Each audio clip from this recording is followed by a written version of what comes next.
તમારામાં બહુ બધું ફેમ છે, લોકો તમને પ્રેમ કરે, બટ 1 સેકન્ડ આ બધું કરવામાં લોકોનું જીવન જતું રહેતું હોય છે. આ ખોટું છે, આ સાચું છે, બધું જ સાચું છે ને બધું જ ખોટું છે. બીકોઝ તમે સાચા લાગતા હશો. હું રાઈટ, મારી કોઈ વાત એવી હશે જે તમને લાગતું હશે કે આ યાર આ શું બોલી રહી છે, આ બરાબર નથી.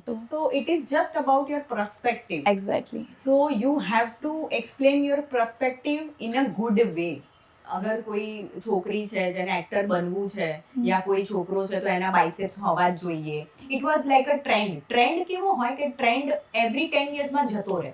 શું રહે? તમે પોતે રહો. તો તમને એવું સાંભળવા મળ્યું છે કે આ તો બદલાઈ ગઈ છે, શું નાનકડી એક હિરોઈન બની ગઈ ને એમાં એ હતા 70s 80s ના 90s 20s માં એવો જમાનો આવ્યો જ્યારે બ્યુટી ને અને રોમેન્સ ને થોડી ઘણી ગોવિંદાવાળી કોમેડી ને મહત્વ મળતું હતું. હવે શું થયું છે, બીકોઝ કરોડોની જનતા થઈ ગઈ છે, આઈ ડોન્ટ બિલીવ કે હાર્ડવર્ક નું એટલું હોય છે. હાર્ડવર્ક એના માટે છે જે તમે સક્સેસ મળ્યા પછી કરો છો.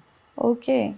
સક્સેસ પહેલાનું જે હાર્ડવર્ક હોય છે એનું કાઉન્ટર ને. તમે એક્ટિંગ સ્કૂલમાં હતા, તમે એક્ટિંગ શીખ્યું છે. હા. તો એ જે 2 વર્ષ હતું તો લાઈક ક્યાં આગળ તમને શું ટીચ કરવામાં આવ્યું હતું?